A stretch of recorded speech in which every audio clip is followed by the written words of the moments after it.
అమ్మ ఈ రోజు కర్కాటక రాశి వారికి ఏ విధంగా ఉండబోతోంది? దంతానికి నేత్రానికి సంబంధించిన విషయాలు మీరు శ్రద్ధ తీసుకోవాలి. మానసిక ప్రశాంతత పెంపొందించుకోవాలి. కుటుంబ ఖర్చులు, కుటుంబ వ్యక్తులతో మాట్లాడేటప్పుడు, లేకపోతే వారితో కలిపి కీలక నిర్ణయాలు తీసుకునేటప్పుడు, ఆర్థిక సంబంధమైన విషయాల్లోనూ, ముఖ్యంగా తల్లి యొక్క ఆరోగ్య విషయంలోనూ తగిన విధానంలో శ్రద్ధ తీసుకుంటూ ముందుకు వెళ్ళాలి. ముఖ్యంగా మానసిక ప్రశాంతత విషయంలో తగిన విధంగా శ్రద్ధ తీసుకుంటూ ముందుకు వెళ్ళాలి. ఆర్థిక సంబంధమైన విషయాల్లో, ఖర్చులని నియంత్రించుకునే విషయాల్లో ప్రణాళికాపరంగా ముందుకు వెళ్ళినట్లయితే అనుకూలంగా ఉంటుంది.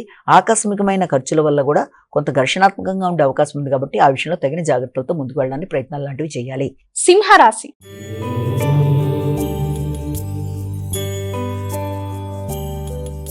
అమ్మ ఈ రోజు సింహరాశి వారికి ఎలా ఉండబోతోంది? ముఖ్యమైన విషయాలలో ఆరోగ్య సంబంధమైన విషయాల మీద దృష్టి కేటాయించుకుంటూ ముందుకు పెడతారు. ఆరోగ్యం అనుకూలంగానే ఉంటుంది.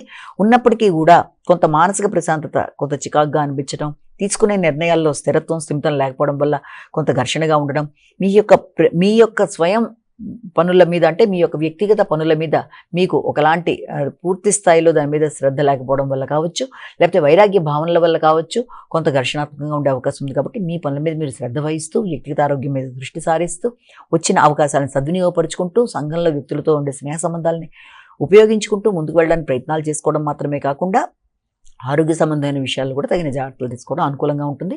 ఆర్థిక విషయాలు అనుకూలంగా ఉంటాయి. కుటుంబ వాతావరణం అనుకూలంగా ఉంటుంది.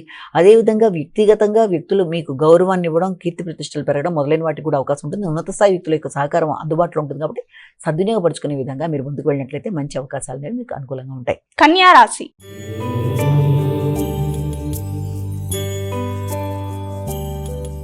అమ్మ ఈ రోజు కన్యా రాశి వారికి ఏ విధంగా ఉండబోతోంది? వైరాగ్య భావనలను అధిగమించే ప్రయత్నం చేయాలి. లాభాలను సద్వినియోగపరుచుకునే దిశగా ప్రయత్నం చేయాలి. అదేవిధంగా వృత్తిపరంగా ఉన్నత స్థాయి వ్యక్తుల యొక్క సహకారాన్ని చక్కగా ఉపయోగించుకుంటూ ముందుకు వెళ్ళడానికి ప్రయత్నం చేయాలి. అంతేకాకుండా సమయస్ఫూర్తిగా నిర్ణయాలు తీసుకుంటారు. వ్యక్తుల యొక్క సహకారం అనుకూలంగా ఉంటుంది. మానసిక ప్రశాంతత పెంపొందించుకోవడానికి ప్రయత్నం చేస్తారు. నూతన అవకాశాలు అనేవి ఏర్పడతాయి. వ్యక్తిగత విషయాల్లో కావచ్చు, సమయస్ఫూర్తి నిర్ణయాల్లో కావచ్చు, మంచి నిర్ణయాలకు అవకాశం ఉన్నా మానసికంగా ఏదో తెలియని ఒంటరితనం లాంటి భావన, లేకపోతే వైరాగ్యంగా ఆలోచన చేయడం వల్ల వచ్చిన అవకాశాలను సద్వినియోగపరచుకోవడంలో కొంత ఘర్షణ లాంటిది ఉంటుంది. కాబట్టి ఆ విషయంలో తగిన జాగ్రత్తలతో ముందుకు వెళ్ళాలి.